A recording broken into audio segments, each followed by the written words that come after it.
Halo, kami dari Praktikan Laboratorium Fitokimia Farmasi USUP kelompok 7 Kamis. Kali ini kami akan membahas tentang fraksinasi senyawa kimia tumbuhan daun ketapang menggunakan kromatografi kolom grafiti. Adapun kelompok kami terdiri dari Julita Cornelia Tamba, Marwini Tarman, Nadia Namira Devita Sinaga, Tiatira Kurnia Fama Sijega, Syafira Windy Anggraini, dan Nabila Umil Husna. Kromatografi kolom gravitasi atau KKG adalah teknik pemisahan senyawa kimia di mana sampel yang akan dipisahkan diteteskan di atas kolom, kemudian dielusi sampai terjadi pemisahan. Eluen-eluen ini bergerak berdasarkan gaya gravitasi atau perkolasi.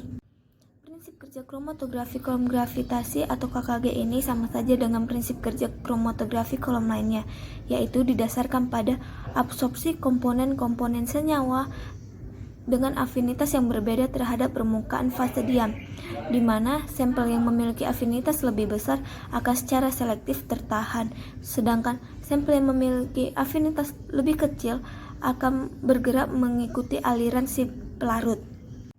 Kegunaan dari kromatografi kolom ini antara lain pemurnian dari hasil reaksi sintesis kimia, isolasi senyawa kimia bahan alam, dan analisis limbah lingkungan.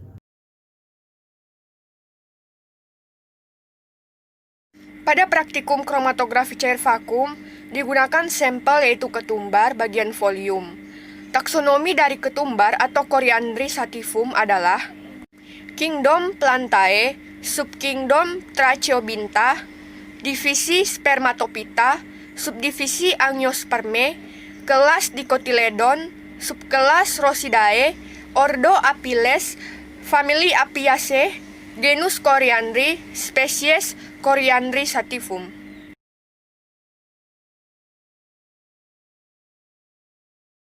Yang paling baik adalah metode basah karena serbuk silika gelnya dibuburkan terlebih dahulu sehingga kompak dan tidak ada gelembung udara yang dapat mengganggu proses elusi. Sedangkan jika menggunakan metode pengemasan kering, tidak akan kompaktibel sehingga masih ada gelembung udaranya. Berikutnya mengenai prosedur pengemasan kolom pada kromatografi kolom gravitasi. Yang digunakan pada prosedur kali ini ialah metode basah.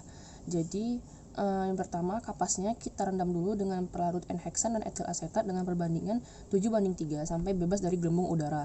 Lalu dimasukkan ke bagian bawah kolom atau sebagai filter dan dipadatkan. Kemudian kita masukkan kertas saring seukuran kolom. Pada silika gel kita timbang sebanyak 17 gram, lalu kita buburkan dengan pelarut N-heksan dan etil asetat dengan perbandingan 7:3 sampai tidak mengandung gelembung udara. Lalu dituangkan bubur silika gel ke dalam kolom sampai memenuhi 2/3 bagian dari kolom itu. Kemudian kita masukkan kertas saring juga yang seukuran kolom pada bagian atas kolom. Dihasilkanlah kolom yang berisi kapas, bubur silika, dan kertas saring. Kemudian kita diamkan selama kurang lebih 24 jam dan kita dapati kolom yang kompak dan tidak mengandung gelembung udara. Terdapat metode lain dalam mengemas kolom, yakni metode kering. Nah, pengerjaannya lebih mudah dan lebih sederhana, namun dapat menimbulkan gelembung udara, yang mana seharusnya kita hindari gelembung udara ini karena dapat mengurangi resolusi dari proses pemisahan, jadi hasilnya kurang maksimal.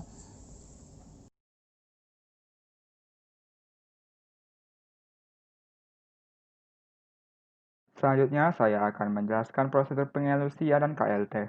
Pertama yaitu penyerbukan ekstrak etanol daun ketapang dengan ditimbang sebanyak kurang lebih 1 gram. Ekstrak yang telah ditimbang diserbukkan dengan serbuk silika gel 60 hingga diperoleh bentuk serbuk. Setelah ekstrak diserbukkan, dimasukkan ke dalam kolom menggunakan spatula secara hati-hati. Secara perlahan-lahan, diairkan pelarut sambil keran kolom dibuka. Proses ini menandakan pengelusian dimulai. Secara perlahan-lahan ditambah pelarut pada bagian atas kolom sehingga kolom tidak kering. Jika sudah berwarna, hasil elusi masing-masing ditampung 5 atau 10 ml dalam vial yang telah dinomori. Hasil elusi dikatakan selesai jika pita-pita atau kromatogramnya telah habis atau ditandai dengan warna yang dihasilkan elusi sudah tidak berwarna. Kemudian, hasil dari elusi kromatografi kolom grafiti akan dilakukan analisis kromatografi lapis tipis dengan plat KLT ukuran 10 x 20 cm. Ekstrak ditotolkan dengan batas atas 0,5 dan batas bawah 1,5. Jarak penotolan elusi dari satu ke lainnya diberi jarak sekitar 1,5 cm.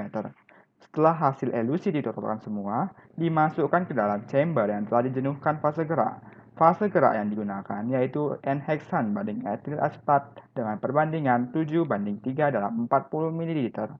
Noda dari titik penotolan akan melambat sampai ke garis batas pengembang atas. Setelah fase gerak mencapai batas atas pengembang, plat KLT dikeluarkan lalu dikeringkan. Setelah plat KLT dikeringkan, plat KLT divisualisasi di bawah sinar UV 366 nanometer. Setelah itu, plat KLT disemprot dengan penampak noda yaitu Lieberman Burhan. Penyemprotan dilakukan sampai semua plat KLT tersemprot merata, lalu dikeringkan. Setelah plat KLT kering, plat KLT divisualisasi kembali di bawah sinar UV 366 nanometer. Hasil pengelusian kemudian dihitung harga RF-nya dari noda yang dihasilkan. Pada hasilnya kita setelah fraksinasi kita mendapatkan 31 noda yang dibagi ke dalam 14 fraksi. Sebelum visualisasi didapatkan 31 fraksi, di mana di fraksi 1 itu mendapatkan 2 noda. Di fraksi 3 sampai fraksi 9 itu mendapatkan 3 noda. Dan di fraksi 10 itu mendapatkan 2 noda. Fraksi 11, 12, dan 13 itu mendapatkan 1 noda, masing-masing 1 noda, sedangkan di fraksi 14 tidak terdapat senyawa atau noda yang teridentifikasi. Sama halnya dengan hasil yang didapatkan setelah kita melakukan penyemprotan dengan Lieberman Burchard.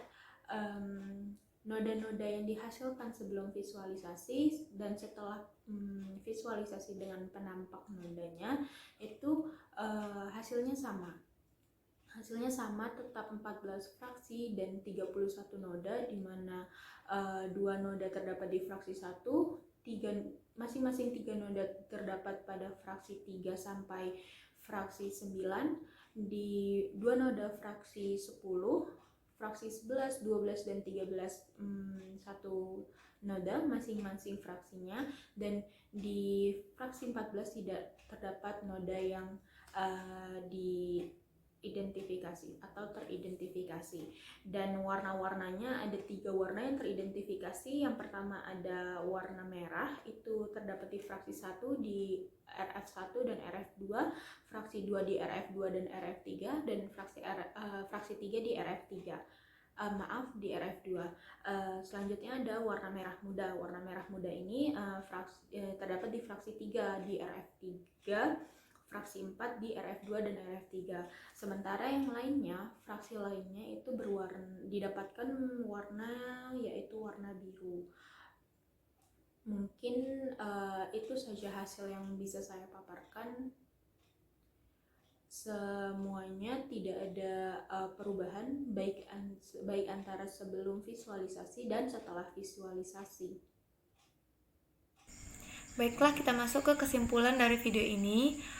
Proses fraksinasi senyawa dari sampel ekstrak daun ketapang menggunakan kromatografi kolom grafiti atau KKG, yang kemudian hasil dari vaksinasi tersebut dilanjutkan dengan identifikasi senyawa-senyawa dalam fraksi dengan kromatografi lapis tipis atau KLT. Fase gerak yang digunakan adalah silika gel, sedangkan fase diam yang digunakan adalah N-heksan dan etil asetat dengan perbandingan 7:3 dalam 40 ml. Penampak noda yang digunakan adalah larutan reaksi Lieberman Burchard. Dari hasil fraksinasi dan identifikasi dihasilkan beberapa fraksi, yaitu dari plat 1 sebelum visualisasi pada sinar UV 366 nanometer terdapat 13 fraksi dengan warna merah, merah muda, dan biru. Pada plat kedua, yaitu setelah visualisasi dengan larutan reaksi Lieberman Burchard pada sinar UV 366 nanometer terdapat 13 fraksi dengan warna merah, merah muda, dan biru. Sekian video penjelasan mengenai fraksinasi menggunakan KKG oleh kelompok 7 Fitokimia hari Kamis. Semoga bermanfaat. Terima kasih.